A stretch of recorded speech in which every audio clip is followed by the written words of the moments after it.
a Casa das Linguas en Santiago e Bertamiráns, Asador Restaurante Bacabella en Bertamiráns e a Alianza Francesa en Santiago patrocinan Escola de Pais.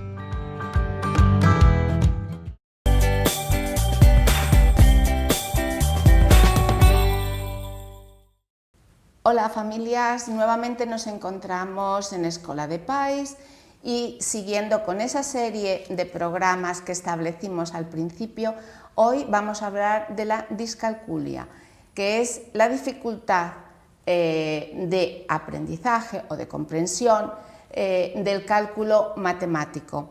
Para ello tenemos con nosotros a Esther López Carvajales, médico de familia, presidenta de Agadís. Muchísimas gracias por estar de nuevo en nuestro programa, y a Claudia Fernández, que es psicóloga clínica y vicepresidenta de Agadís. Tenemos muchos niños con esta dificultad de aprendizaje. ¿Cuál es vuestro conocimiento a través de la asociación?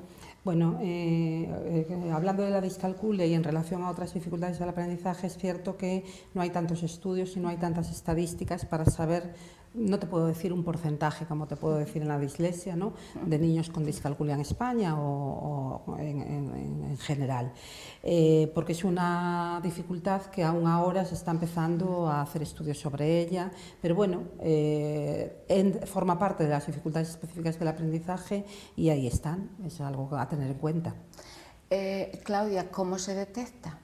Vale, volvemos un poquito a lo que son los protocolos para las dificultades de aprendizaje. Es decir, en la escuela, cuando tenemos un alumno o alumna que le cuesta mucho aprender el cálculo matemático, que le cuesta la aritmética, que le cuesta conceptos matemáticos como entender mayor que, menor que, este tipo de conceptos, lo importante es que los profesores lo pongan en conocimiento del Departamento de Orientación y se evalúe a estos niños.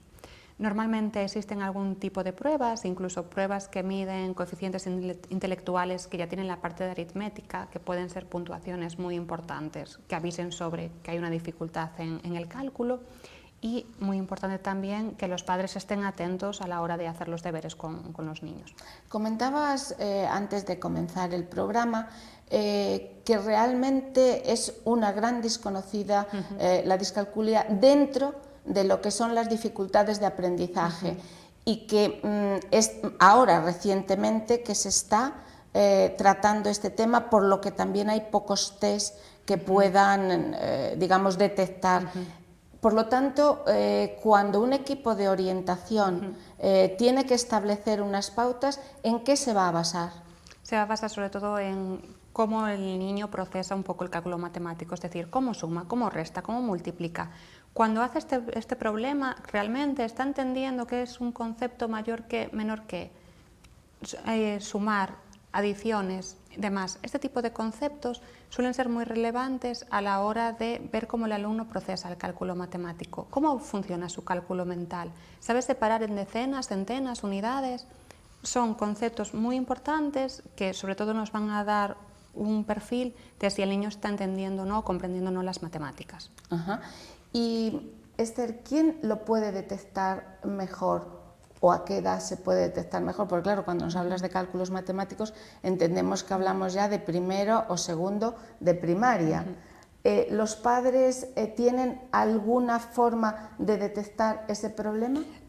Viene siendo lo mismo que cualquier otro tipo de dificultad, ¿no?, del aprendizaje, como la dislexia o la disortografía.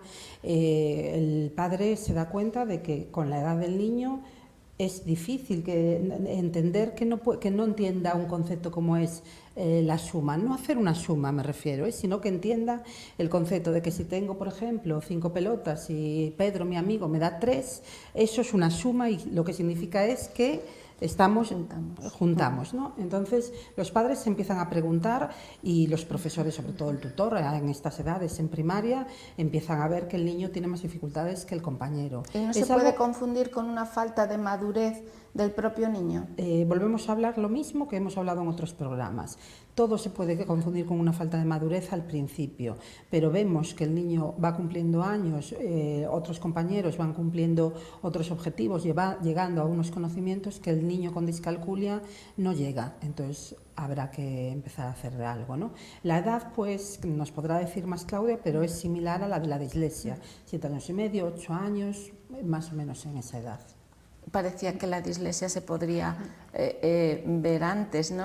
Observar antes, pero realmente en la discalculia, claro, es cuestión de números, de sumas, restas, de cálculos, de problemas concretos, entonces Claro. es más dificultoso de observar, ¿no? Un momento crucial, por ejemplo, es cuando tienen que aprender las tablas de multiplicar. Exacto. El momento de la multiplicación. Ese suele ser el momento crucial, donde nos damos cuenta de que hay una dificultad, que realmente no se están aprendiendo esas tablas por algo, y suele ser muy relevante. El momento de las tablas de multiplicar es muy relevante.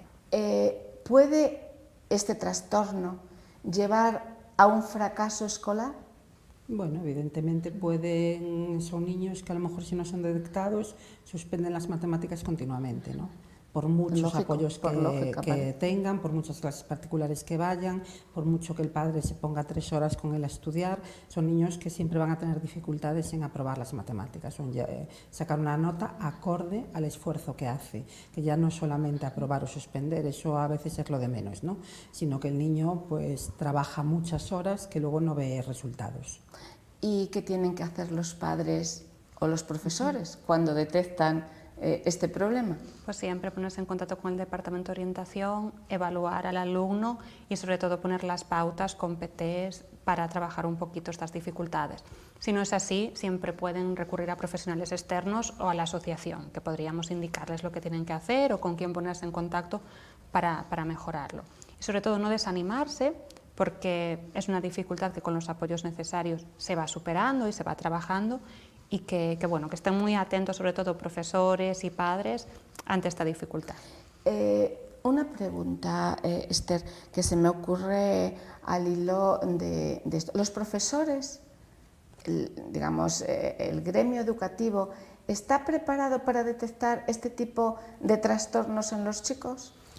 Bueno, siempre hablamos y los profesores siempre nos hablan a los padres de que etiquetar no es bueno y realmente no sería necesario etiquetar si se toman medidas.